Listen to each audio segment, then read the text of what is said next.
一命二运三风水，风水好坏和你大有关系。欢迎大家来到今天的小酱之命理讲堂。今天小酱之主要给大家讲讲宁叫龙吞虎，不让虎吞龙。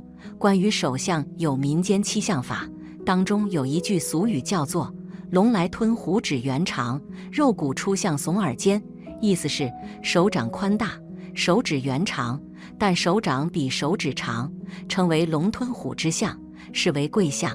现在大部分人都混淆了龙吞虎和虎吞龙。如果把手掌比作老虎，那么手指就是蛟龙，只可以龙吞虎，不可以虎吞龙。大多数人五指并拢的时候，手掌很宽，而且很少见到有痉挛或者畸形的。手掌的宽幅如果大于五指相并的宽度的人，也就是说前坎梁特别宽而电离坤特别窄的人，如果有这样的人，那他的财帛、官禄、福德、妻母等位置也一定狭窄不好看。五指之中如果有4个是宾客，那么中指就是主人，宾主之间相互协调才是好的。所以说，看手指的相必须先以中指为依据，其次是食指、无名指的指尖到达中指第1指节的中央部分，大拇指的指尖到达食指第3指节的一半，小指的指尖应该到达无名指第1指节的节纹处。食指长的人平生多富贵，无名指长的人地位低微，性格也多不耐烦。手掌长而手指短的人会背地里被人嫌弃，年少时候生活艰难。如果五指断了或者因病受到伤害了，应该以损伤的手指为决断依据，具体换来。大拇指伤了多会影响生育，食指受伤对父亲的运势有不好影响，中指伤了对母亲的运势有不好影响，无名指受伤影响妻子的运势，小指受伤对孩子的运势可能会有不好影响。指甲残破的人心思深。除了相指掌之外，民间七相法的其他手相怎么看呢？下面详细了解一下。像骨肉，一个人的福气都在骨肉中得以体现。骨重的人福气重，骨轻的人福气轻，轻的人有福，骨浊的人无福反被累。肉多的人不愁吃，肉少的人口福也较少，少而骨多的人有小福无大福。肉多骨少的人应多注意身体养生，只有骨肉相称能福禄双全。像肉色，手掌上的肉因春夏秋冬4个节气的不同而不同，春天润泽，夏天温软，秋天清丽，冬天干燥。符合此现象的就是好相。手背有青筋露出而且肉很结实的人一生辛劳，不露筋但肉瓷实的人有财运。如果人的手掌是夏天干燥，冬天温软的情形，那么此人多贫贱又愚昧。一般说来，手掌和手背应该是气色一致的。如果掌面泛白而掌背略黑的人，富人相；反之就是穷苦相。总而言之，手上有肉比没有肉要好。肉厚1寸，家中钱财多千金。相三主，手指跟掌缘的巽、离、坤3部分，分别代表了早年、中年和晚年的运势。巽主人1岁到25岁之间的运势，离主人26岁到50岁的运势，坤主人51岁到75岁之间的运势。看哪一宫丰满，就是财福双星的；如果有缺失，则是败相。相看财运，应该和掌纹状况相结合。掌中纹路密的人能够聚财，像三财纹。三财纹指的是掌中的3大纹，不论地位高低、年龄老幼，人人都有。这是在妈妈肚子里的时候就已经成型的，是终生不会消失的纹路。由上而下，第1纹是天纹，反映的是命理根基；第2纹是地纹，主要反映财运；第3纹是人纹，主要反映人的福气和德性。凡是看手相都要看这3条纹，此外还可以看寿纹。寿纹是从坎关向上到离宫的玉柱形纹路，又叫做寿带纹，主要反映人生成败。寿纹的有无及其是否有破其他纹路，会有怎样的运势，都要和3财纹路一起参并观察，才能决断根基、财路、福德的好坏。相根基，坎宫主要反映一个人的根基。海门丰满的人出身富贵荣华，坎位很低的人出身贫寒。可依据相关纹理共同推断，有自梁上一直向上升的纹，这样的纹路会受到祖先的庇佑。纹路从坎宫不断向上直升，说明有这样手相的人是白手起家，非常不容易。像心性，相是由心而生的，所以说从手相中可以看出一个人的心性。看一个人的心要看掌纹分布，掌平心就平，纹正心就正，纹理浅机缘就浅，纹理深机缘也深。纹路多的人心机也多，纹路少的人心思也少。纹路有中段的人容易变得很勤快，也容易变得很懒惰。纹路多而弯曲的是多疑的手相，纹路很深但是不出掌的，心机谋算很多，让人难以捉摸。手相中的手纹同样也是千变万化，每个人各不相同。下面我们看看都有什么奇特的手纹，它们都十分罕见。如果你有其中的一种，要么你是大难临头，要么你是大富大贵，反正你注定是个不平凡的人。一、棺材纹。古书记载，有这种纹出现时表示大难临头，人要死了，进棺材了，故称之为棺材纹。从命相学上说，掌上出现棺材纹是大凶之象。棺材纹呈方格状，位于智慧线和生命线之间，是大凶之象。手上出现棺材纹，很容易遭遇意外，或者健康有大隐患，首先要做体检。另外就是出入要小心，低调行事，喝酒应酬方面都要节制。当然相不独论，手面相都是吉凶交杂的，虽然只是一个民间说法，但是从中医手诊的角度上讲，手上的纹路确实跟疾病有着密不可分的关系。平时喝一些用大米、小米和生姜熬制的生姜粥，将手疗与食疗的方式结合起来，就可以达到驱寒和缓解胃病的效果。棺材纹是古时候的说法，出现这样的纹路，表明有心脑血管的疾病，易发脑溢血等。即使您的手上出现了棺材纹，也不要过度紧张，因为手诊只是中医望诊的一部分，一定要结合其他的病理特征综合判断，并通过专业医生临床检查，才能够最后确诊。二、祖弼纹。祖弼纹顾名思义，说明有此纹者根基不错，亦因得长辈之印币，继承祖业而发财，即富二代之类也。此手纹起于坎宫，与手中的事业线相连。三、纵欲线。纵欲线又称放纵线、远游线，多数起自太阴丘，呈弧线穿过生命线到达金星丘，也有从太阴丘直接趋向于水星丘。人的手掌中如出现纵欲线，表示其人精神抖擞，可享受情欲之乐。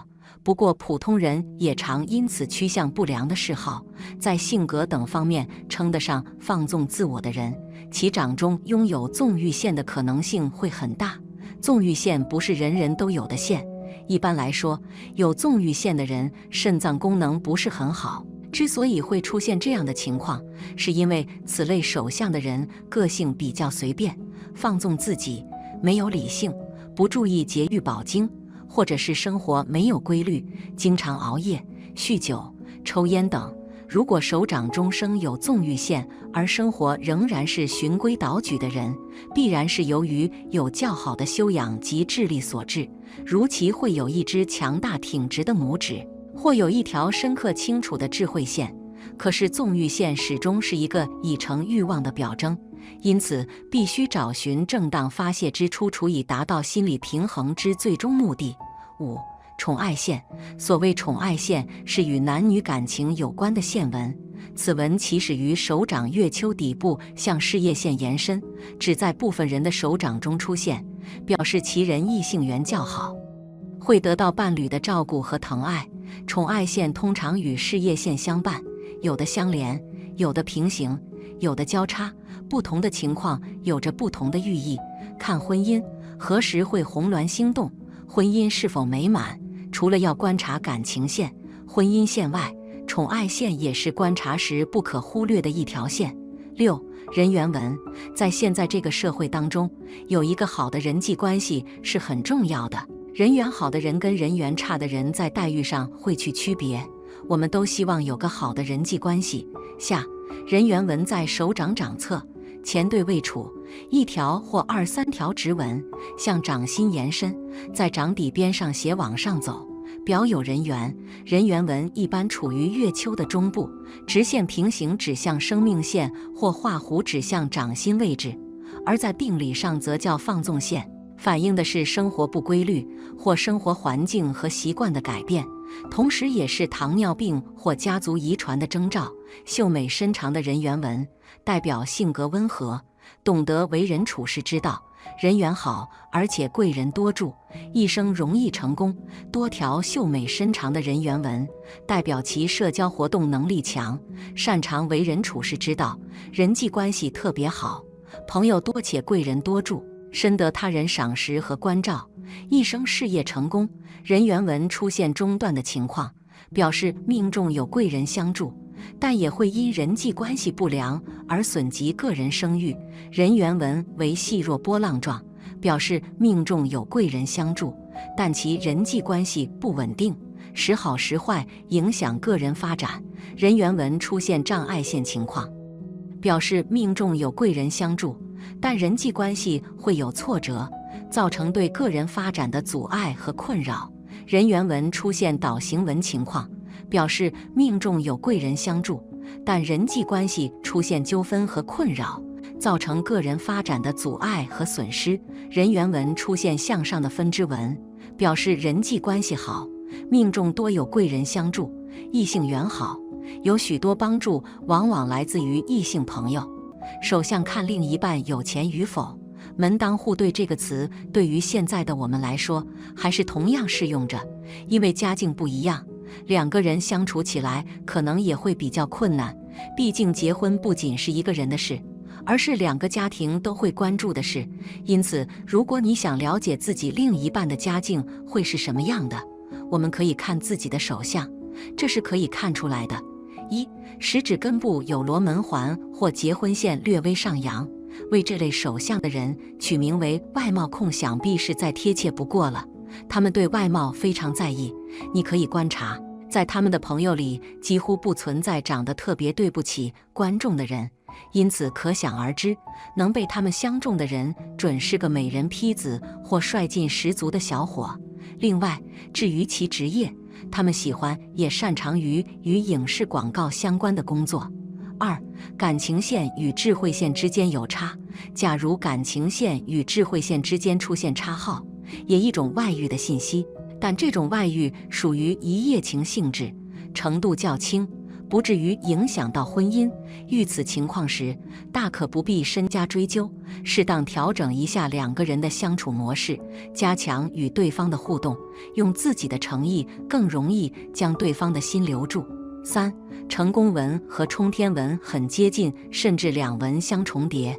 若想知道自己的另一半是不是一个干大事的人，那就得看看你的成功纹和冲天纹是否很接近，甚至两纹相重叠。而这样手相的人的另一半极具当领导、当大人物的天赋，他们往往有为人不能为之术，够号令下属，在处理大事情上也常常起到核心作用。凭着自己这些过人的本领，再加上命中的贵人相助，事业上不马到成功，不超越另一半才怪呢。4. 婚姻线呈锁链状，婚姻线是指出现在小指下方，感情线上方的横线，能观察出一个人感情的稳定度与婚姻状况。婚姻线呈锁链状的人，对于感情比较没自信，容易因为多疑或嫉妒心太重，而使对方另寻慰藉，所以在感情与婚姻上也会显得比较坎坷，一路走来风风雨雨，被劈腿的几率相当高。5. 成功线与结婚线相交叉，且结婚线足够长，这类手相的人的另一半也许家庭背景不怎么厚实，也许年轻时也过得苦哈哈的，但你可因此而误以为其无敛财之术，因为他们是中年来运的命，与他们结为连理，将来的日子一定财运连连。6. 金星丘低线，金星丘的位置在拇指根部，被生命线围住的部分，是所有长丘中面积最大的部分。金星丘代表一个人的健康、寿命、体力、异性缘及性能力等，因此金星丘低线则表示身体不健康、体力差、异性缘不佳、缺乏性魅力、爱情持续力不足。所以除非能好好调养身体，让自己恢复健康活力，如此才能扭转爱情劣势，避免被劈腿的命运。7. 感情线末端下垂至智慧线的起点，在手相中，这种情况被称为三线同源，代表其人在感情与理智间常混淆不清，以致男女之间麻烦事很多，事后又追悔不已。有此手相特征的人，通常都不太会处理感情问题，当面对外界诱惑时，很容易失去理智，而做出一些出轨之事。遇此情况，很难找到好的解决良方，与对方彻底分开是减少伤害的最佳选择。8. 鼻子高隆，两侧鼻翼小，自己的丈夫、妻子财运难挡，乃家中挣钱的主力军。众所周知，鼻子乃夫妻宫，正因如此，所以古时男女相亲时，鼻子是对方最为在意的面相部位之一。鼻子高隆的人有头脑、有思想，做起事来有冲劲。这类面相的人懂得如何利用自己所长，为自己谋取财富，是一类有勇有谋的创业者。他们生活上衣食无缺，所挣取的钱财是另一半的好几倍，一肩挑起家中生计的大担子。9. 中指根部及手腕处有 X， 无论是左手还是右手，当中指的根部及手腕与手掌的连结处出现 X 号，且这两处的 X 符号看上去处于一条直线上，表示其人感情出轨的可能性很大。假如发现配偶手掌中出现这类信息，一定要查找一下两人的感情中有哪些隐患，及时的加以补救和调整，将隐患彻底消除，这样可以将对方外遇的可能性降到最低。遇此情况时，应先从自身找原因，最忌讳的是指责和逼问对方，以冷静宽容的态度更容易解决问题。10. 感情线末端分叉且下垂，通过智慧线与生命线。感情线是由小指下方出发，朝食指、中指延伸的掌线，代表爱情运势与爱的感受能力。所以感情线末端分叉且下垂线通过智慧线和生命线的人，表示容易遇人不淑，全心全意地付出到最后却被辜负。所以谈感情时一定要保持理智，多花一些时间了解对方，才不会傻傻的被骗。除了看另一半是否有钱外，另一半的婚姻观念和爱情观也十分重要。下面我们通过手相来看看不同恋爱观的人手相是什么样的。1.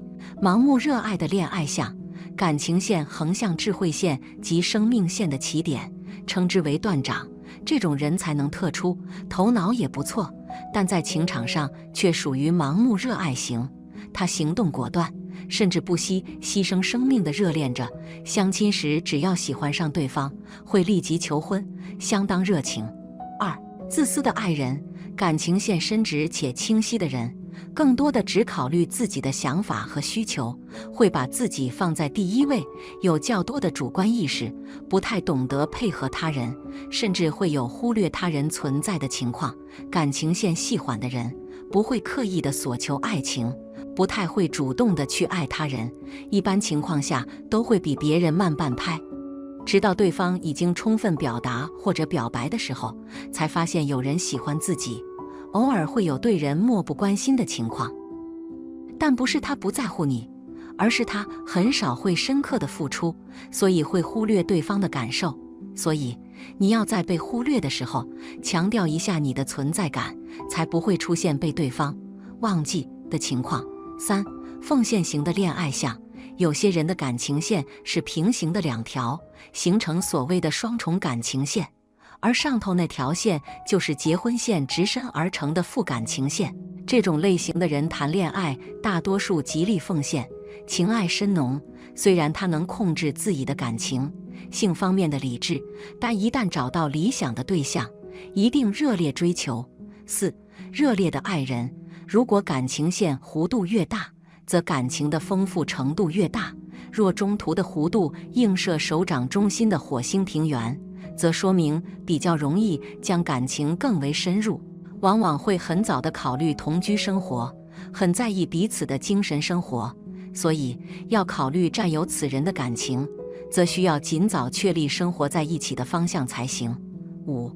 温柔体贴的恋爱相，感情线深入食指与中指中间，属于标准型的人，谈恋爱相当懂得体现对方。如果智慧线有标准的弧度，大多个性内向，谈恋爱虽然不热烈，却很认真，值得依赖，大多数因相亲而结婚。6. 简单的爱人，感情线较短的人，到土星丘就结束的感情线，一般感情生活不太丰富，不会在精神方面索要的太多，虽然相比之下是个比较好打交道的，沟通也比较直来直去的理性化，但毕竟有点太君子之交淡如水了。所以打动他的第一步，就是你要主动的和他先确立关系，即便在确立关系后，你也不要说你对他有绝对的所有权。所以在确立关系后的相处之道上，就不要过分的要求对方与自己过分亲密，就好像是久远的夫妻一样，彼此熟悉而又很自然，不会像初识的情侣那样黏在一起。所以与这样的人在一起，简单自然就好，不用花费太多的心思去铺垫每一次的纪念日，是个比较经济方式。7. 浪漫的爱人，感情线位置较高，靠近手指的人，性格较为浪漫，如果弯曲的弧度再大点，则更说明感情丰富，且比较能够主动表达自己的情感。但感情丰富的同时，也容易出现暗恋他人或盲目花痴的人。若这样的感情线同时还能一直向上延伸到木星丘的话，无论尾端有没有分线，这种人都会对自己的心上人比较迷恋。一般追星族都会有此类的情况，都会比较崇拜完美的对象，所以要在此类人的面前表现得十分优秀，才有可能博得他的好感。8. 异性多方追求的恋爱相，如果感情线尖端在土星丘与木星丘之间分三叉，又呈上升者，表示拥有者个性开朗，能获得幸福的爱情，他是异性心目中理想的对象，能顺利踏上红毯的另一端。9. 忠贞的爱人，感情线长且深的人，感情经历比较丰富，也比较善于表达自己的情感，能理解人，能够尽量配合对方。如果感情线能够直入木星丘的话，则更好，更加富有爱心，对待爱情也很忠贞。若感情线的两边延伸出许多细小的分线，则说明有较好的沟通能力，但同时也需要谨慎，会有分心或见异思迁的情况。相反，感情线没有分线，则也说明感情比较专一，但或可会有较为死板的情况。所以这样首选之人可是炙手可热，不要错过了。10. 冷静的恋爱相，虽然很少见，但还是有人的感情线直开到木星丘的一端。拥有这种线纹的人，谈恋爱很现实，不太可能一见钟情，很能控制自己的情感，并细想如果让对方帮到自己。大家通过以上，想必已经知道如何看另一半的人的手相了。希望大家都能找到自己的灵魂伴侣。史上最强手相前10名，不是亿万富豪，就是达官显贵。如果你有一个，那就恭喜了。很多人都相信可以在手掌中看出每个人的命运，就比如有些掌纹就表示一个人天生就是衣食无忧富贵命。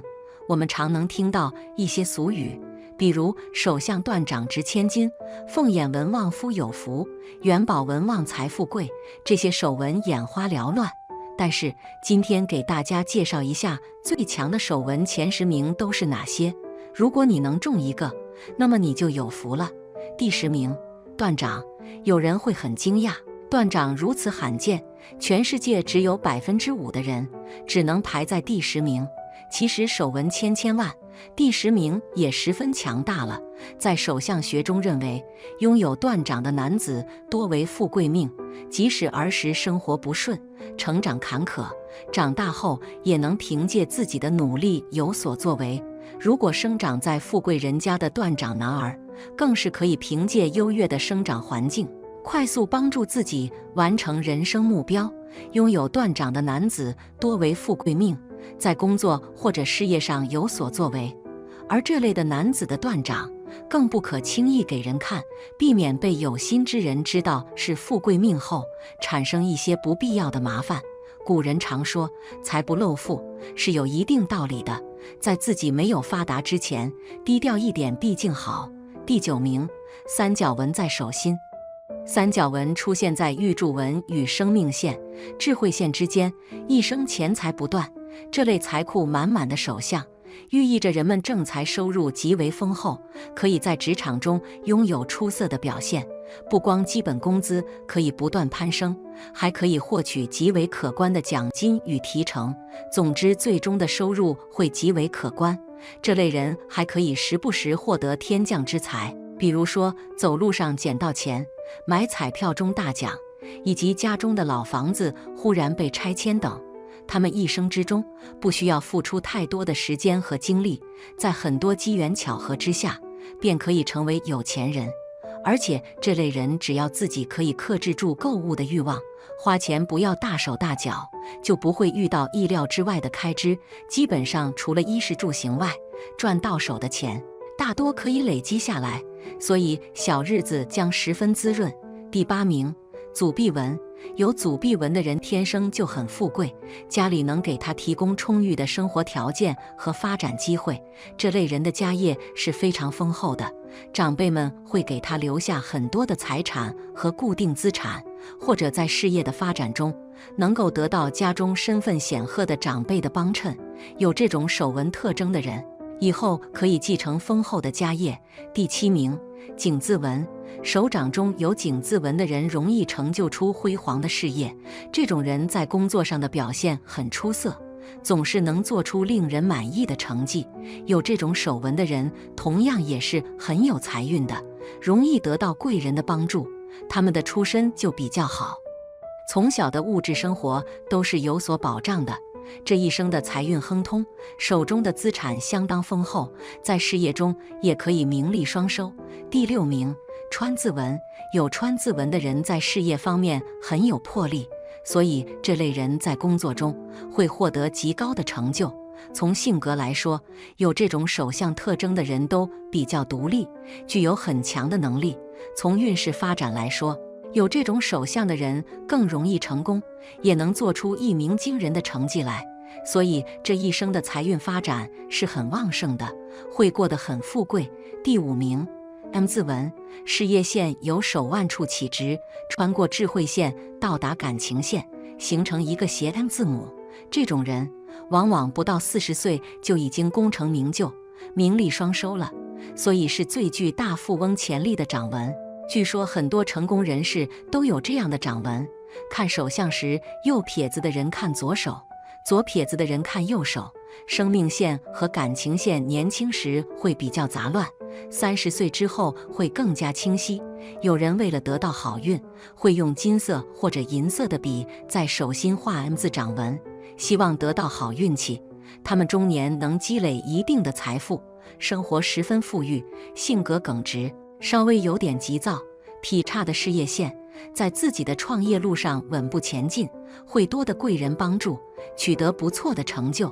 财运方面会转好，特别注意感情方面，你天性多疑，并且处理事情容易摇摆不定，没有主见，易受小人欺骗，并且你过于感性，容易上当，所以感情方面要理性点。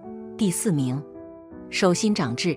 手心长痣的人往往是天选之人，他们在很多时候都可以被幸运之神眷顾，不管是求学还是工作，都会比别人轻松很多。上学期间，他们即便不是班级里最勤奋刻苦的，但成绩一定是最好的，尤其是在重要的升学考试中，他们往往都能够超常发挥。进入职场之后，他们工作也不算特别努力，有的时候甚至还会投机取巧，但总是能够在重大的项目中发挥关键性的作用，还可以帮助整个公司招揽到更多的项目，自然可以得到大领导的喜爱，还可以持续升职。所以手心长痣的话是一件很好的事情，千万不要将其去除。第3名，希望纹。在手掌上有一条线叫希望纹，希望纹位于食指下方，向下延伸。希望纹顾名思义是指这个纹路能够给人以希望，让你对今后的生活燃起信心。在手相数学中，手掌有希望纹者，其主聪明伶俐，头脑灵活，然自幼孤苦，六亲少靠，与父母缘薄，凡事自力更生，虽早年坎坷，运势起伏不定，但志向远大，怀抱希望，且不懈努力，晚年衣食无忧。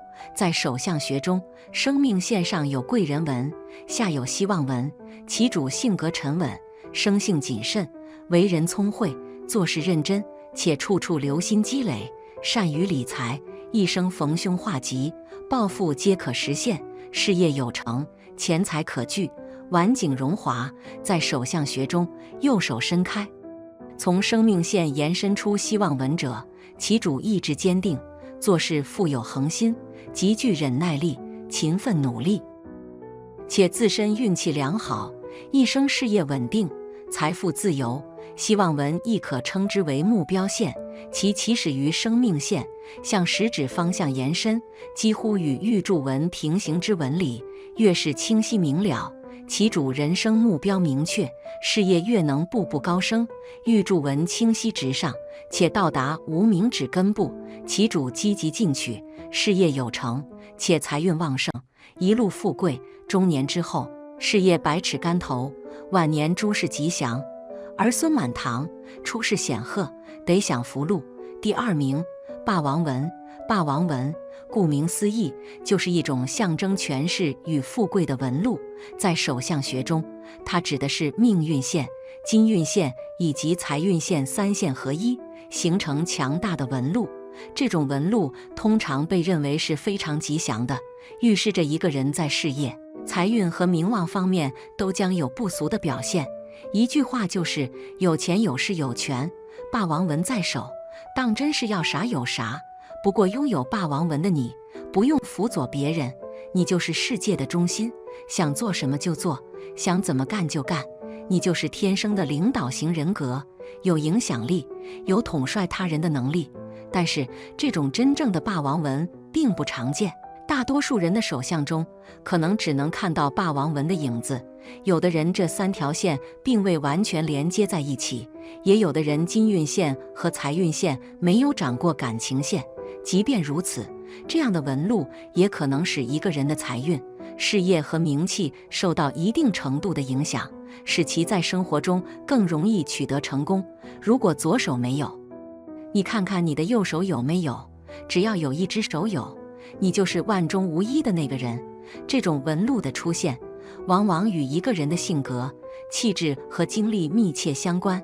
拥有霸王纹的人通常对金钱和财富有着强烈的渴望，他们拥有敏锐的商业眼光和判断力，他们擅长于发现商机，抓住机遇，往往能够在商场上独辟蹊径，创造出属于自己的商业王国，不畏艰难困苦。他们勇于冒险，果断行事，在竞争激烈的商业竞争中始终保持着领先地位。除了对财富的渴望外，拥有霸王纹的人还具备着强势、果断和野心勃勃的个性。他们不满足于平庸，不停歇于现状，总是奋力向前，追求更高更远的目标。这种强大的内在驱动力让他们在事业的道路上永不止步，不断创造出惊人的业绩和成就。因此，霸王纹的出现不仅仅是身体上的一种标志，更是一种生命力的象征。它象征着拥有者在商场上的强大潜能和领导才能，预示着他们将会成为商业世界的霸主，引领着时代的潮流。第1名，三奇纹。三奇纹能排名第1，主要是因为它在财运、爱情、官运3方面运势都十分爆表，拥有此纹的人士世间罕有。所谓三奇纹，指的就是一种象征着吉运、好运的线纹。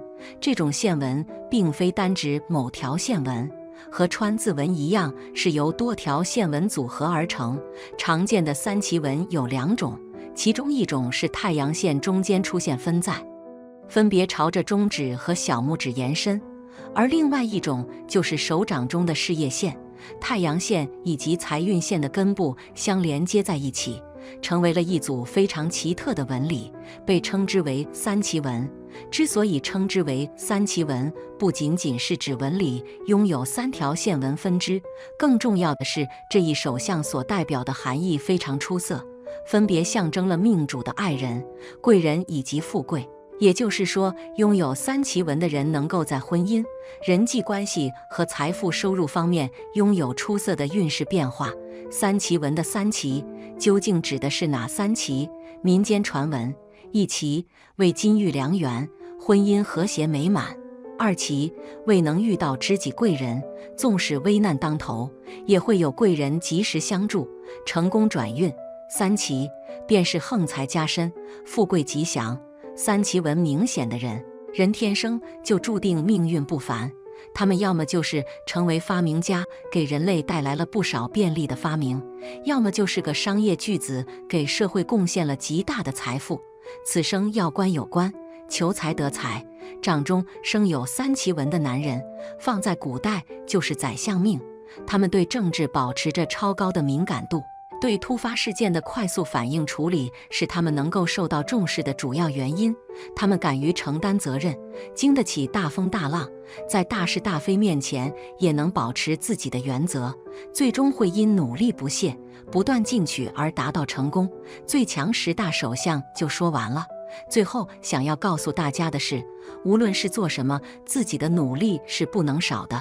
好的手相面相只能为你的努力提供助力，自己的梦想终究靠自己打拼，并不是你拥有好的掌纹就一定会怎么样，同样需要脚踏实地的努力。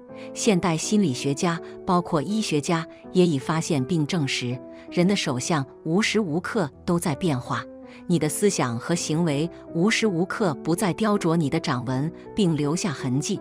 所以与其临渊羡鱼，不如退而结网，努力充实改变自己才是上策。手相2024年有机会发横财的几大手相特征，对于横财来说，我们都是比较喜欢的，也唯有横财才能让我们显得更为富贵一些，因此很多人都在考虑自己是不是能够拥有横财。那么在面相学中，什么手相人容易发横财？下面就跟着小酱汁一起来看看吧。1. 木型手相，土星丘发达、饱满、隆起，天生有横财命，容易中彩票。一般手型又长又瘦，比如说的纤纤玉手，都是木型的手相。一般来说，木型的手上面比较容易见到青筋。这个时候，如果位于你手相中的中指根部的那个位置，即相学上说的土星丘饱满、发达，明显比其他部位有肉时，说明你符合这个条件。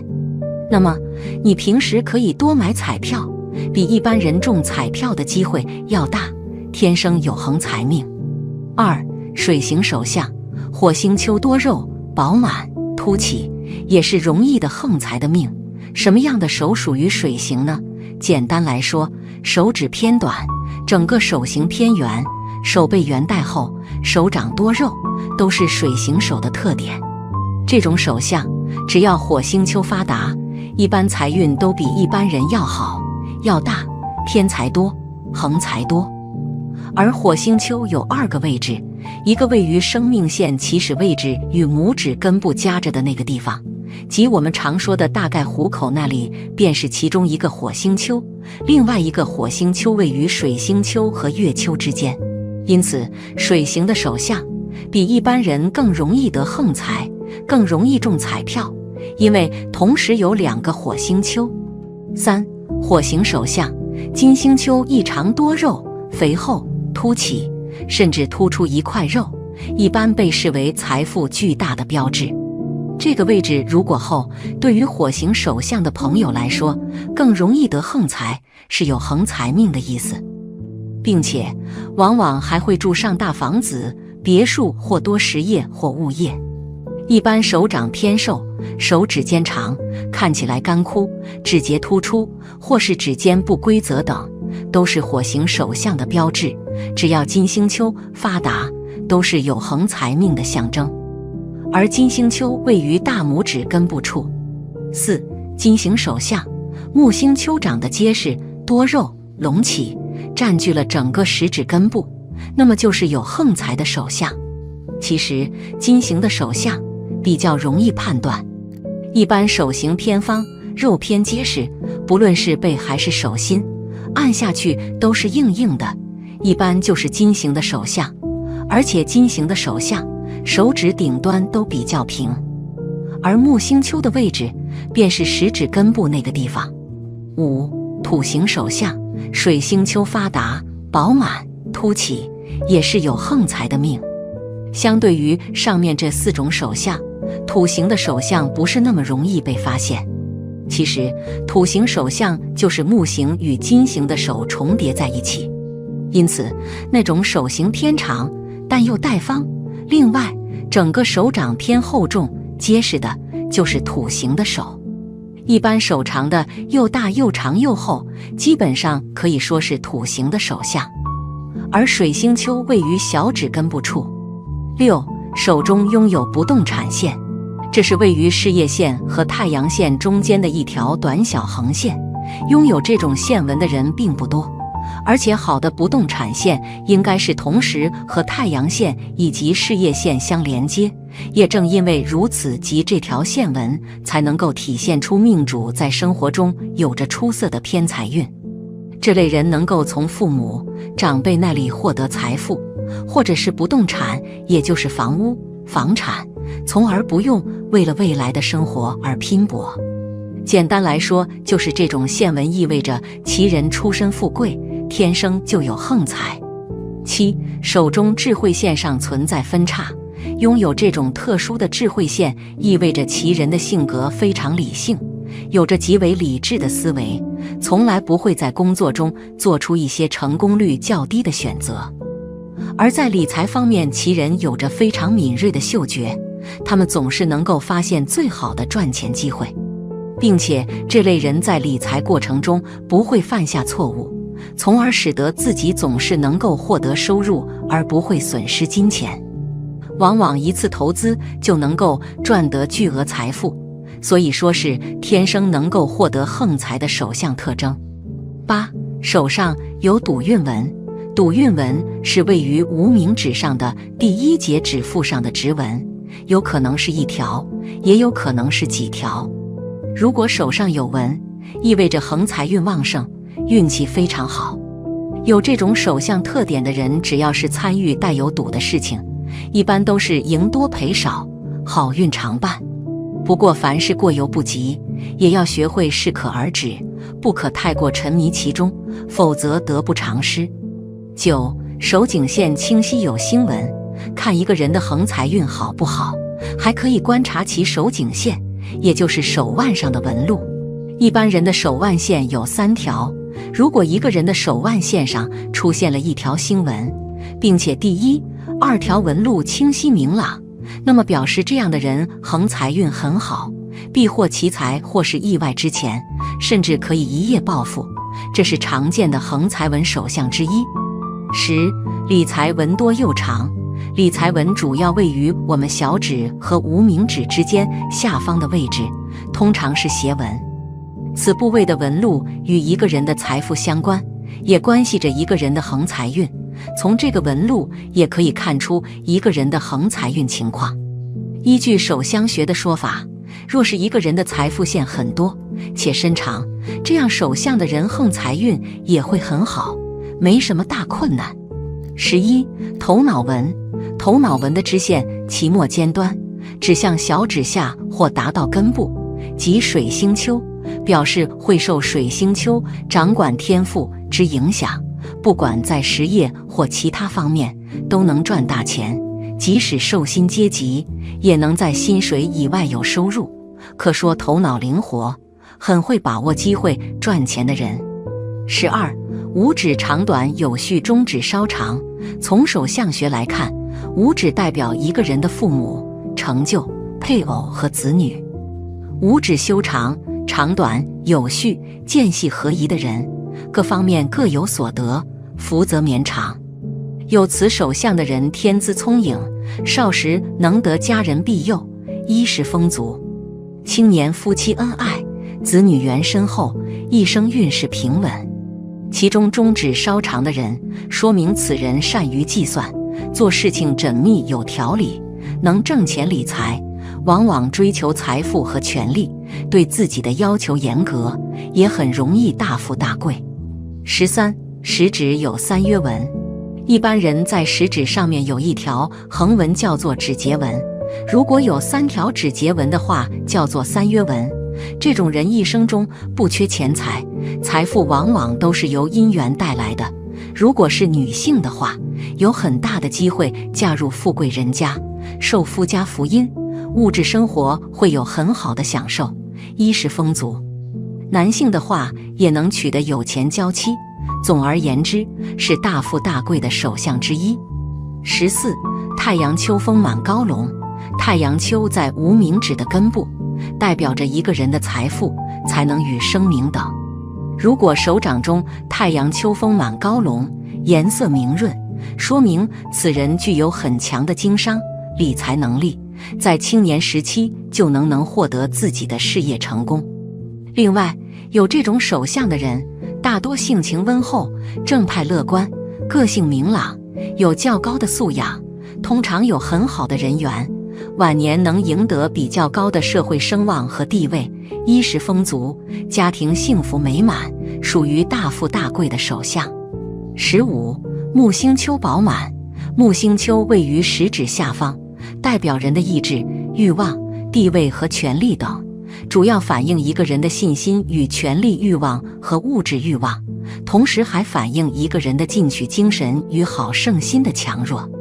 木星丘饱满明润而富有弹性的人，大多热衷名利，自负骄傲，充满雄心斗志，对权力和财富有强烈的欲望，能够凭借自己的智慧和能力，在财富地位上取得出色的成就，往往有成为富豪的潜质。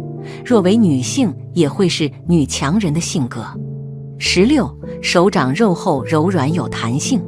以掌面为中心，通过上面的纹路走向、分支符号和掌面上下左中右的部位，能看出一个人的天赋性格、后天成就、父母子女、婚姻情况以及个人的命运趋势。手掌红润表示此人血气足，元气充盈，身体康健。肉主阴，主腹，手掌厚而富弹性，肤光滑柔软，代表此人性情宽厚慈善，福泽深厚，福禄天成。有此手相的人是天生的富贵命，一生财运顺利，免于奔波操劳，晚年安逸。发横财是每个人心中所想的事情，但是并不是所有人都有发横财的命。如果你拥有上面所说的10种发横财的手相，那么你就离发财不远了。看手相知人运，手相中十分少见的富贵纹，同时出现这3种，十有9富。人生本来就有起有落，有痛苦有开心，而人生的气运有时又难以捉摸，人的命运也很难把握。一个人如何知道有财运、婚姻状况还是运势，这些也都能够从手相中看出。从手相中还能看出一个人是否家境优越，是否大富大贵。而手相中十分少见的富贵纹，如果同时出现这3种特征，十有9富，有没有你？在人的掌纹中，很多特征每个人都不同，除了3大主线大家都有，很多细分的其他特征纹路也不是大家都会有的。出现在手掌中的那些纹路，也许有其重要的寓意，它可能是带给你一些有用的信息，也可能让你增加财运，还有可能是身体发生重要的变化带来的手掌变化。而通过纹路，这些都能够看出一二。手掌中有带来财运的首项特征，这3种就是聚在一个人的手掌上，那就更好了。一手掌中的太阳线，也是大家熟知的成功线，表示地位、名声、成功及财运。只要太阳线的指向是对着无名指的方向，无论起点在何处，都是一种吉祥的特征。这条线也是蛮长的，这样的人对地位和名声也极为看重，地位和钱财一般都有其联系，所以这样的人财运是相当不错的。2. 手掌出现不动产纹。不动产纹是连接太阳线和事业线的一条横线，通常有这类特征的人，很大的可能都会得到不动产。横线出现在月下方，表明得到的时间会更早，这些一般都是祖荫庇佑，很有可能忽然之间靠祖先留下的某些宝物发家。还有就是在做生意的时候，前期很可能会得到长辈家人或者贵人的相助，事业上也会顺风顺水，财运自然是极好的。3. 手掌出现方亭，这个特征是天纹和人纹还有事业线、成功线构成的一个规则纹路。这样的人感性又理性，两者的状态都十分的完美。他们这样的人对待事物的判断十分的公平，而且秉性诚实。他们这样的人非常的可靠，是个合作的好对象。但是这个纹路还是有些缺陷，感情线偏低，接近智慧线，方亭就会显得狭小。而方亭狭小的人就会有感情的压迫性，气量变得狭隘，容易与伴侣发生争吵，失恋的机会会提高。第2，发大财手相，手握金绣，必富长寿。一手相中金绣纹，又名太阳线，位于无名指下，与玉柱纹平行的一条直线。有此纹之人，性情开朗，悲观心灵手巧，有钱财积存，有口福，钱财不时，有一技之长。不管男女，容易外出闯荡开展而取得财富。此纹呈现，容易有桃花和外遇。2. 金绣纹直而且伸长，从无名指下的坤宫起，直伸延到乾宫或坎宫。这类人士有勇有谋，恒心毅力足，为出色的指导人物，为官或经商皆有利。3. 金绣纹垂直而纹深者，学习才能甚佳，聪明过人，眉深眉秀，一表人才，女子特别秀丽，对美具有鉴赏力，以致有艺术才气，合适从事文艺或艺术工作，特别是创作，并因而得名利。早年艰辛，但能打破障碍成，中暮年名利双收。4. 金绣纹呈现倒纹，有是非，和官司有关。若呈现在感情线的局部，代表为了异性出情况。5. 金绣纹表示位置、名声以及财运。这条线长的话，将是重于位置以及名声，不一定跟财运有关系。但是名声与钱财是一体两面，想必金钱运也会很不错。6. 金绣纹分支，代表能创始多种事业，并都运营不错。6绣纹旁边有同样的纹路，代表有贵人相助。7点6绣纹断断续续，代表运势起起伏伏。6绣纹呈现倒纹，表示有是非、官司缠身。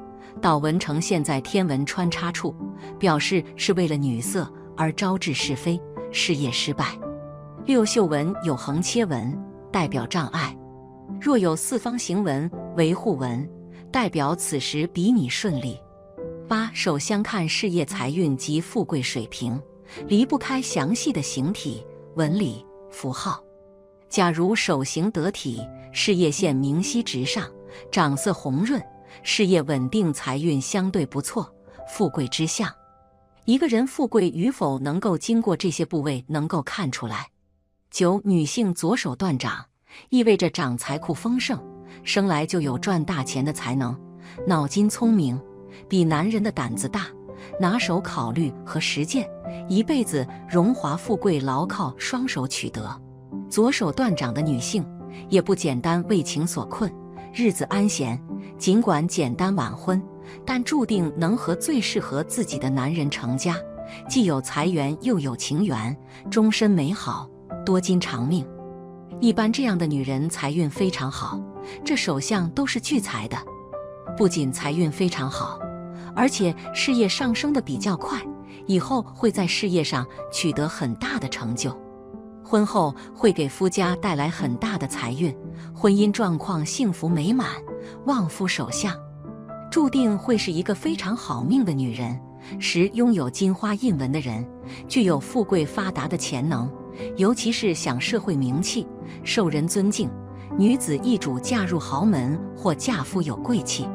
11米字纹又称为金脊 G 纹，在手掌上由3条或3条以上短短的纹线交叉而成，其意义也是根据出现在手掌上的部位而各有不同。在金星丘、木星丘、水星丘或掌心上出现时，均代表着不错的偏财运，容易获得横财、外财或意外之财等财富。12点十字纹出现在财帛宫下位，代表此人财运来得很晚，往往是等到年老才有一定小富贵，年轻时候多数运势不济，即使聪明有加，也是郁郁不得志。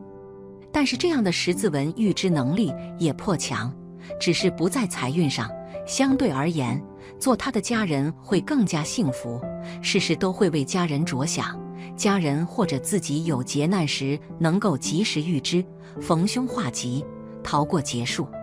13这位女士的手相上掌下后，拇指显现横财纹，即将走偏财运，有意外财富将至。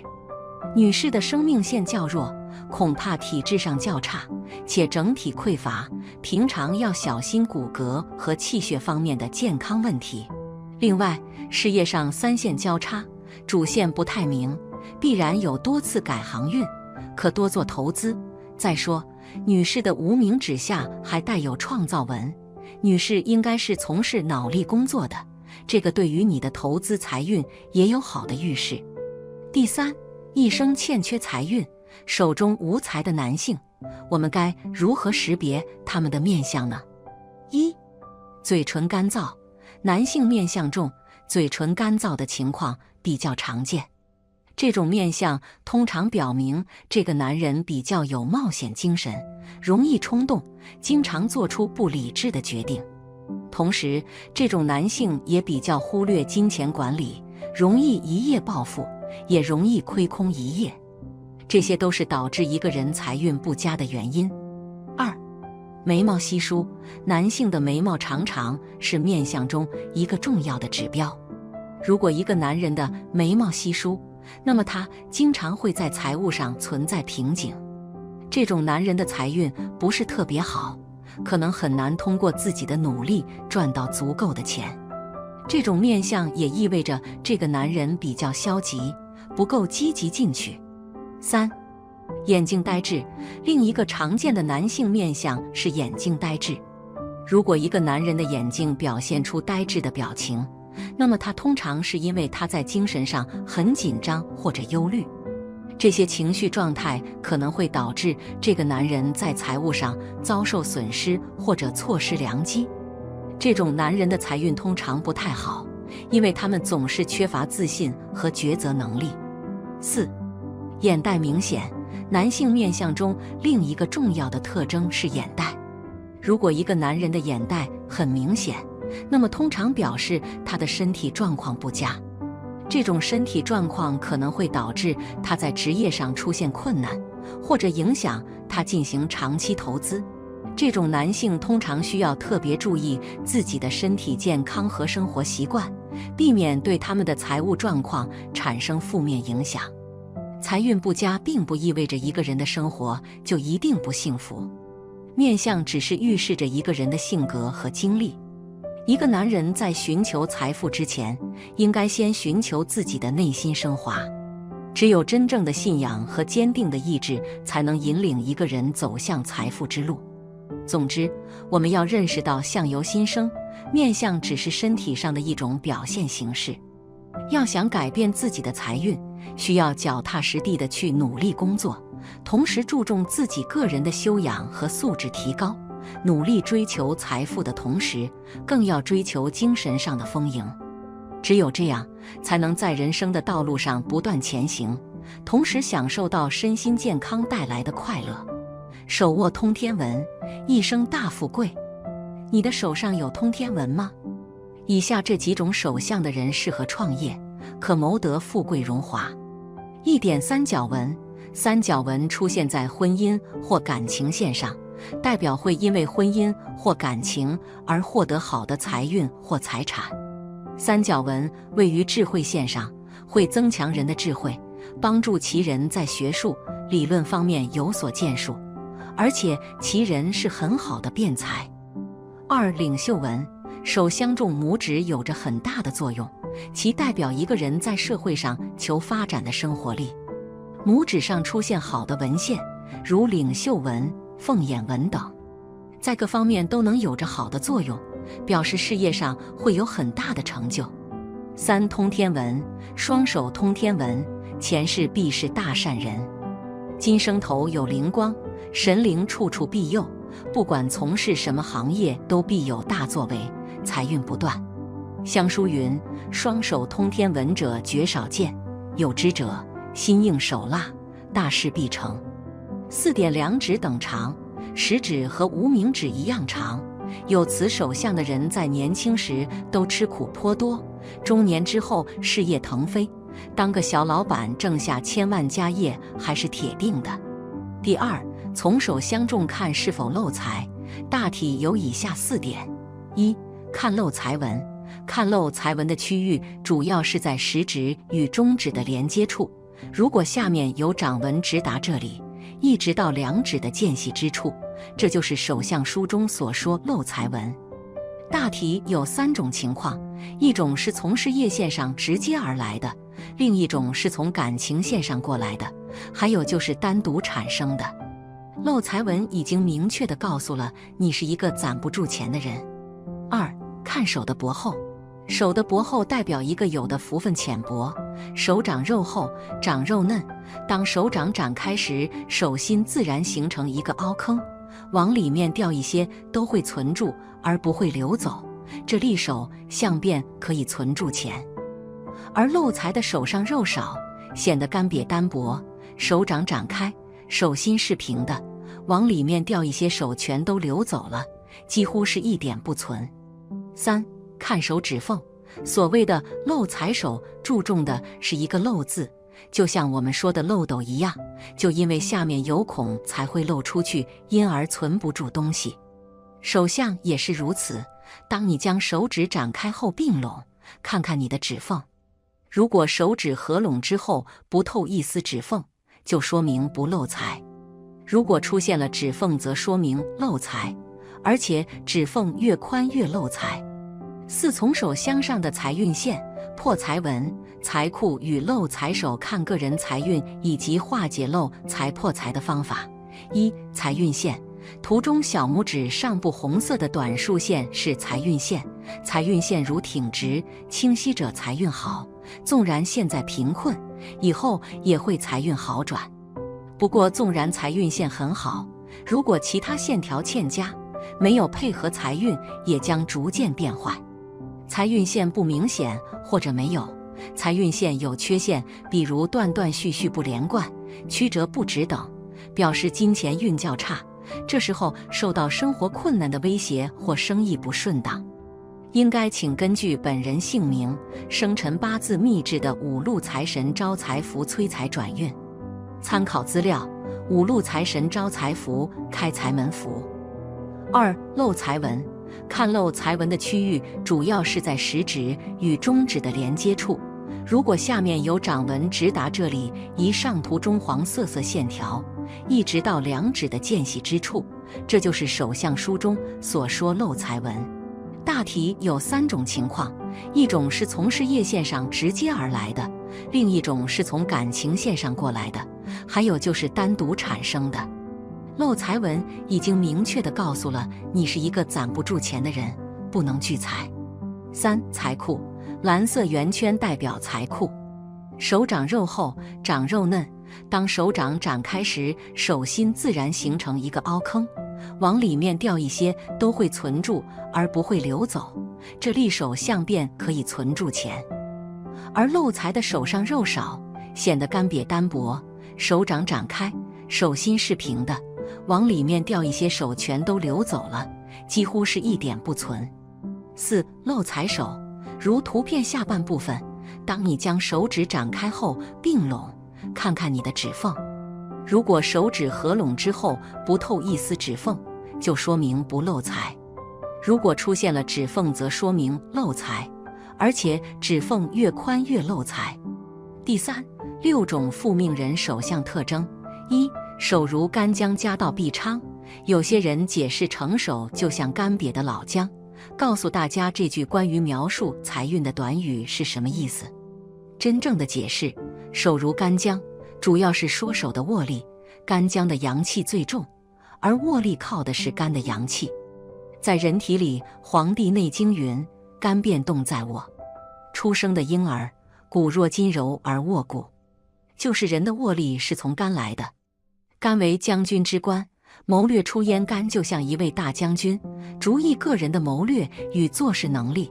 如果肝功能旺盛，那么这个人的手的握力必然大，而握力大的人也必然肝健旺。那么这样的人做事能力强，有勇气，敢闯敢拼，富于冒险精神，有勇有谋，敢为天下先，不畏艰难的韧性。那么这样的人一定事业成功。女孩子找男朋友要仔细了，和他握手的时候，去感受他的握力大小吧。女人手如干姜，兴家之人必定是丈夫事业上的贤内助。拇指分眼纹边缘闭合不佳，影响运势。嫁的丈夫虽然品行和才干都不错，但是夫家的家境一般，需要女士婚后夫妻携手创造财富，也说明女士早年父亲创业会很辛苦，波折较多。这样的女人也是育儿能手，教子有方，多数子女成才，晚年孝顺父母。她们一生都勇往直前，不会简简单单地被困难打倒。她们懂得利用自己的优点去赢得成功，也正是她们的品格会被贵人赏识。哪怕她们一分钱也没有，但出色的表现也会得到富人的投资。他们懂得抓住机遇，赢得成功。2. 发达的财纹，手财纹位置在手掌感情线的上端，有一条平行于感情线的纹就是手财纹。有这种手财纹的，通常是能够守财的，理财能力也很好，会知道如何管理钱财，选择适当的投资。大拇指节第2节指腹中的横纹，手财纹。手财纹是手相论财富最重要的纹路之一，此纹最易判断人的一生能否有钱或守得住财，而且几乎无例外可循，一举中的。凡大拇指第2指腹中有横纹均算手财纹。手财纹即代表有财且能守，手财纹长代表入财多，也守的财多；手财纹短，代表入财小或不易守财。没有手财纹，晚景可虑，此种手相代表一生存不住钱，到年老需要靠亲友、子女的帮助，或领退休金或养老金过活。假如手掌中的纹路互相交错，能够构成大的四方形或者三角形的话，便称为财库，代表着财富。不管男女都会有不错的财运，不用付出太多，便会赚取很多钱财，很容易大富大贵。3. 太阳丘隆起，太阳丘在无名指的根部，代表着财富。假如太阳丘长得丰满隆起，颜色明润的话，其人的赚钱能力会很强，亦有意外发财的机会，并且能存得住的钱，一生不会为钱财所累。4. 理财纹身长，在手掌感情线上方有一条平行的纹路，叫做理财纹。理财纹长得身长的人通常都具有理财的头脑，无论是替老板、上司理财，或者是在大公司里面做会计出纳，还是自己投资理财，都会赚取很多财富，也具有大富大贵的潜质。5. 手中多财库，在手相中，小指的根部称为水星丘，此处的竖线被称为财运线，是一个人财运好坏的重要标志。假如财运线长得伸直有力，或者有多条伸直的财运线的话，其人的财运会非常好，很容易大富大贵。假如水星丘与太阳丘之间的部位出现十字纹的话，表示其人亦有意外之财到来，比如买彩票中奖等等。6. 手心挖必姓家，手心在人体是劳宫穴，劳付出，宫地狱。该穴心包经的高热之气在此带动脾土中的水湿气化为气，穴内的地部脾土未受其气血之生，反而付出其湿，如人之劳作付出一般。这是一处火穴，火在人体主心，在人类社会事务当中主前途。劳宫学家的人前途光明，心地善良，富于献身精神，在集体当中，劳宫学代表大领导，劳宫学家的人会得到领导的破格提拔与青睐。那么什么样的劳宫穴好呢？就是手心要凹陷，凹陷的手心劳宫穴最发达，而突出的劳宫穴力量最薄弱。手心如果突出，则一生事业前景暗淡，很难遇到机遇，没有贵人提拔，只能靠自己奋力拼搏。侧纹。所谓侧纹呢，是在手指或者手掌中出现多条纵纹。通常情况下呢，假如纹路清晰分明，大都代表着一种吉祥的寓意，出现在手掌不同的部位，有着不同的预示。侧纹位于拇指，假如在拇指的第2个关节处出现侧纹，被称为财富纹。纹路的数量越多，表示财富越多，同时也表示其人会更加的忙碌，在赚得很多财富的同时，也非常的辛苦。侧纹位于食指。侧纹位于食指上的人机灵聪明，能力出众，在青年时期呢就可以崭露头角，获得不错的成绩。假如侧纹位于食指根部木星丘，则被称为小人纹，代表其人会因能力出众、自信强势而得罪人，招来别人的记恨，从而在工作中为其制作很多麻烦。侧纹的数量越多，越容易招小人。侧纹位于中指上，中指上出现侧纹，表示其人适合在土木、房地产或者建筑领域发展，会取得很大成就，并赚取很多财富。侧纹位于无名指，无名指上出现侧纹，性格洒脱，喜欢自由自在的生活，不愿意受约束，适合从事自由性相对较高的职业，能够取得不俗的成绩。侧纹位于小指上，小指上出现侧纹的人同样不喜束缚，做一名自由职业者更加突出成绩。假如侧纹位于小指根部水星丘，被称为财运线，表示其人有着非常好的财运，很容易大富大贵。侧纹数量越多，财运也就越旺。侧纹位于金星丘，假如金星丘上出现侧纹，表示其人精力充沛，协调能力强，气质出众，在艺术方面呢有很特殊的才能，可以凭此获得一定的名气。格子纹。所谓格子纹，就是在手掌中出现一些交叉的细纹，很像一个个小的格子。当人的内心需求得不到满足，同时又很渴望得到时，手掌中呢便很容易出现这种杂纹。当然，格子纹在手掌的不同部位出现时，其寓意各异，吉凶也各有不同。格子纹出现在木星丘。格子纹出现在木星丘时，其人对权力有很强的欲望。假如智慧线形状不佳，其人很容易因为自负和傲慢而招致失败。假如智慧线长而下垂则月丘，则表示其人头脑灵活，善于分析，口才好，会取得一定的成就。格子纹出现在土星丘。土星丘出现格子纹时，表示其人喜欢思考，性格较为内向，有主见，但要面子，遇到挫折时容易陷入忧郁。格子纹出现在太阳丘。太阳丘出现格子纹时，其人喜欢表现自我，有魄力，有野心，经济直觉敏锐，又很有赚钱头脑，很多富商都有此种手相。格子纹出现在水星丘。水星丘上出现格子纹时，其人头脑聪明，机智灵活，财运较好。如靠近婚姻线处出现格子纹，则表示其人正处于单身状态，一旦走入婚姻，格子纹会逐渐消失。格子纹出现在月丘，月丘上出现格子纹时，通常代表其人有忧郁妄想症倾向。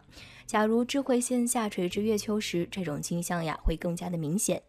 6. 格子纹出现在金星丘，金星丘上出现格子纹时，代表其人比较爱美和好色，并且非常渴望得到别人的爱。假如格子纹布满整个金星丘，表示其人思虑过多，劳神操心事不断。7. 格子纹出现在大拇指，格子纹出现在拇指第2节处，表示其人会凭借自己的努力赚取很多财富，但同时也非常的劳碌和辛苦。8. 格子纹出现在食指，在食指第3指节腹处出现明显的格子纹，表示其人财运旺盛，赚钱比较容易。不论是上班族还是做生意的人，都会遇到很好的赚钱机会。9. 格子纹出现在中指，在中指的第3个指节处出现格子纹时，表示其人比较自私小气，钱财只进不出，属于因为吝啬而致富的类型。3. 方形纹，从手相学的角度来看呢，方形纹代表的是一种正能量，可起到逢凶化吉的作用。当人的手掌出现方形纹时，通常都是寓意吉祥的。当然，在不同的部位出现，也有着各自不同的寓意。1. 方形纹出现在木星丘，保护权柄，增加野心，能够逢凶化吉。2. 方形纹出现在土星丘，可免风险，能够逢凶化吉。假如方形纹的脚边出现红斑点，则表示能够躲过火灾。3.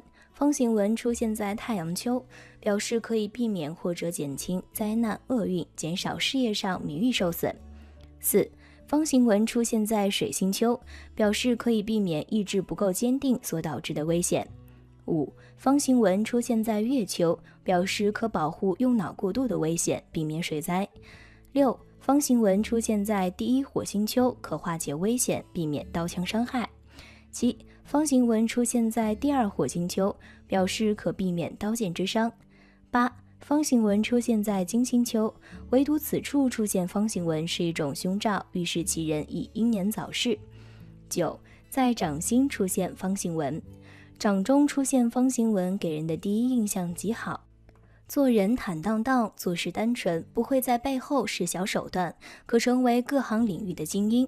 此外呢，这也是一种财运旺盛的表现，其人聚财能力很强，非常善于理财，花钱也很节省，绝对不会盲目乱投资，通常都很有钱。而且结婚以后呢，财运会更好。10. 感情线上有方形纹，感情线上出现方形纹是一种不吉的信息，其人会经常遇到一些感情方面的困扰，以致常感到郁闷和烦恼，有自毁之倾向。假如感情线处断裂，在断口处有方形纹框住，则预示将有感情危机出现，也无大碍，最终都能够化解。11. 事业线上有方形纹，事业线有4方形纹依附在此旁，表示此人的事业或者命运获得意外的助力，有惊无险。12. 生命线上有方形纹，生命线上有方形纹的人命大，能够绝地逢生，一生会有灵异事件发生。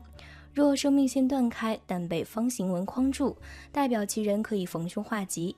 假如方形纹依附在生命线旁边，或者与生命线没有接触，代表其人有牢狱之灾或者久病住院。假如生命线与智慧线的交界处出现方形纹，表示其人可能动过外科手术。13. 太阳线上有方形纹，若太阳线成功线上有方形纹保护纹，代表其人做事情比较顺利，即使遇到麻烦也能够得到很好的解决。4. 字形纹，有时在人的手掌中呢会出现一些字形的纹路，如王、女、吕、口、米字等，这些字形纹假如清晰端正的话，通常都是一种吉祥的表现。1. 品字纹，位于食指下方，代表其人有官运，也有成为巨富的潜力。位于中指下方，其人可官至3至5品，适合搞政治，城府很深。位于无名指下方，表示其人家境非常好，生活富裕，非比寻常。2. 履字纹，手掌中有履字纹出现，代表其人命有实权，或者靠语言吃饭，适合搞政治。履字纹位于食指下方，其人会有不错的官运，可往仕途发展。3. 口字纹，掌中出现大的口字纹时，表示其人可因权而得财。如为不规则的口字纹，一生有偏官复职；如有未封口的口字纹，其人容易漏财。在事业线、生命线附近出现的口字纹，代表其人适合从事培训、咨询、律师等凭借口才赚钱的行业，并能因此而发财。4. 王字纹，手掌中出现王字纹，特别是位于食指或者中指下方时，代表其人能力超群，绝非池中之物，是属于领袖型的人物，不可多得的人才。5. 文字纹，古书云：手掌有文象字，能知天文奇事。手掌中出现文字纹，特别是位于中指或者无名指下方，代表其人头脑聪明，智慧非凡，能够在学术领域方面有突出的成就。6. 女字纹，手掌中出现女字纹时，代表其人有不错的女人缘，会因女人而得财。女字纹位于小指下方时，代表其人可以找到一个各方面条件都非常好的配偶。中指下有女字纹，主得女人财，位于掌心，为富贵之人，因女人而富。7. 田字纹，田字纹位于掌心的人，财运很好，适合在商业、房地产等方面发展事业，特别是在事业线、生命线附近出现，很有可能成为巨富。8. 米字纹，米字纹又称为金钱纹，假如在金星丘、木星丘、水星丘或者掌心上出现的，均代表其人有不错的偏财运，容易获得横财、外财或者意外之财。老师今天讲了这么多，你手掌的纹路在其中吗？当然，一个人的命运好坏取决于多方面因素，手纹只是其中的一个分支。3分天命，7分人为，想要好运常伴，自然也少不了自身的努力。好了，今天主要给大家讲讲3种非富即贵的掌纹。我们都知道手掌上有3条主线，分别是生命线、智慧线和感情线。由于这3条主纹在手掌上的位置不同，会形成不同的手纹图案，其中川字掌、M 字掌、断掌是比较特殊的情况。一般来说呢，掌纹出现这3种情况的人都是非富即贵的。今天小酱汁老师就主要给大家介绍一下这3种掌纹的特征以及命运情况，感兴趣的朋友可以了解一下。1. 川字掌，俗话说呢，女穿世世福，男穿世世难，右穿代代福，左穿累累金。从手相学角度来看呢，这句话如何理解呢？男女有川字掌的命运如何呢？小酱汁老师来告诉你。1. 川字掌的特征，手中3大主要线纹，生命线、感情线以及智慧线互不相合，从外形来看就有如一个川字一般，故而称之为川字掌。2. 女人川字掌，有川字掌的女性多是女强人，巾帼不让须眉，个性独立，永远对丈夫的成就或者子女的学业不满意，很难依靠男人。若配偶或者子女的能力稍弱，则容易因为承受过多你所带来的压力而造成反效果，进而导致家庭婚姻失败。所以有川字掌的女性宜迟婚，或者在婚姻生活中多加忍让，宜配较自己年长的男性，又或者是异地姻缘，聚少离多，反而相处愉快。不过有川字掌的女性通常情况下也旺夫，丈夫也很容易在和她结婚之后发达起来。3. 男人川字掌，拥有川字掌的男性多半性格独立，自尊心超强，但同时他们也比较鲁莽，性子急，做事往往不计后果，即使完成了任务，也有许多错误发生。在事业上，这种人创业往往不成功，一生阻碍多，因为性格问题容易得罪他人，到处碰壁，最终导致失败。若是跟人合伙做生意的话，最好选择一个心细的人较为合适。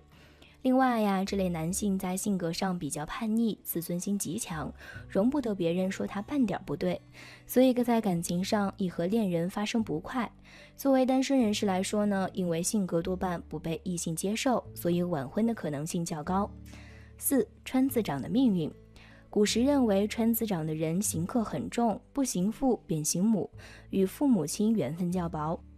因为从小就个性叛逆不顺从，即使与父母亲同住，也很难接受他们的关怀与爱护，因此以过房养大，即跟随亲戚朋友长大，如祖父母、外公外婆一起，不宜与父母同住。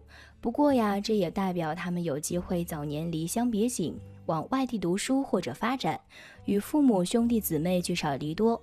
川字长的男性容易事业有成，女性亦容易成为女强人，但因为个性强、脾气刚烈，因此不宜早婚。川字长之人不分男女，大都是精明干练，喜自由自在，而且独立性强，胆子大，但容易感情用事，常常不计后果，与六亲缘分也很薄。所以呢，最好可以改变一下个性，不要一意孤行，多听听别人的意见，不然呢，夫妻常常会有口角，甚至离异。2. M 掌纹。M 字形的手纹是一种比较特殊的掌纹，一般有钱有势的人都是这种掌纹。那这种手纹的人命运如何呢？小酱汁老师来为大家具体讲解一下。1. M 字掌的特征。M 字手形手相由我们手中的生命线、智慧线、事业线和感情线所形成。事业线自手腕处开始向上延伸，一直穿过智慧线到达感情线，与手掌上的其他掌纹形成一个斜的 M 形。2. M 字掌纹的命运。有 M 字掌纹的人通常有很强的事业心，拥有远大的目标，会为了自己的理想而努力付出，不达目的绝不放弃。因此这类人往往不到40岁就能够功成名就，名利双收。拥有这种手相的人，感觉自己不算成功的话，表示自身还不够努力，或者努力的方向不对。只要调整一下自己的心态或者事业方向，他日一定能跃升到富翁的行列。这种手相的人个性很热情，很有正义感，对朋友很讲义气，并且能在朋友苦恼、迷茫或者负能量的时候为他们排忧解难，也能为他们指明方向，甚至能够毫不吝啬地批评他们。这样的人懂得自我激励，有自制力，所以更容易获得成功。这种人眼光出色，直觉敏锐，不会被轻易蒙蔽，前途不可限量。3. 断掌。断掌的手相是一种不常见的手相，因此很多人对断掌的手相不太了解。相学常说男儿断掌千斤两，女子断掌过房养，这是真的吗？断掌的人命运究竟如何呢？一起来了解一下吧。1. 断掌的特征。我们的手掌通常会有3条线，分别命名是生命线、感情线和智慧线。如果其中2条掌纹线即感情线和智慧线合二为一，横贯手掌，我们将其称之为断掌。手相中呢，叫做通贯手纹。此外呀，尚有2种非典型的断掌，一种是感情线贯穿手掌，而另一种是智慧线横贯手掌。2. 男人断掌。男人断掌说明这个人头脑灵活，比较擅长把握机会。如果有事业线和太阳线，其在财富以及权力上将会获得很大成功。断掌的人性格上显得坚强，自信心充足，处事极为理智，不易受感情或者亲情所左右，自然独立性较强。3. 女人断掌。女人断掌这种手相的为人比较固执，你的性格比较成熟，比较独立，父母对你的帮助不大，凡事呢都要多靠自己，但你在感情方面不太顺利，要多加注意。婚姻上容易出现二婚的情况，要慎重考虑。4. 断掌的命运。有断掌纹的人，因为婚姻线和智慧线重叠到一起，具备智慧和感性的双重理性，一般比较睿智、聪明，判断力强，能力强，比较重感情，爱憎分明，做事果断，有利于事业发展。他们对朋友、亲情敢爱敢恨，大多是付出比较多，不计回报型的性格，会得到亲朋好友的信任，贵人较多，有恒心和耐心，具备敢打硬仗的性格，所以往往能够成就大事。如果手掌很软很厚则更好。很多有名企业家、官员、业界名人具备这种手相的人较多。同时呀，有断掌人的人比较极端、固执、较劲儿，容易出错。如果2只手都有断掌纹，表示这个人过于刚正不阿，得理不饶人，不达目的绝不罢休。但是记住，过刚易折，过刚易断，很多人在这个上容易惹到大的麻烦和灾难。比如引起官司口舌、牢狱。假如手相干枯、露骨、无肉，再有断掌纹，非常容易遇到以上的情况。假如你的手相是单手段掌纹，那么你可能会有偏执的性格。当你恨一个人的时间，会对人非常反感，甚至就不能看见这个人，非常容易和人发生矛盾，一生官非较多。当你爱上一个人或者一个事儿的时间，哪怕自己是错的，你也不好改变自己，甚至容易过激。听完小江之老师今天所讲的内容，你对手纹是不是有了更深的了解？每个人的掌纹都是不一样的，因此形成了独特的个性和不同的命运。但不论掌纹所蕴含的命运如何，我们都需要通过自己的不断坚持努力，才能够有真正的好运和财运。好啦，今天的分享到这里就结束啦，希望大家能够喜欢。记得给小酱汁点点关注和小铃铛，小酱汁会继续给大家分享更多有趣的命理内容。我们下期再见。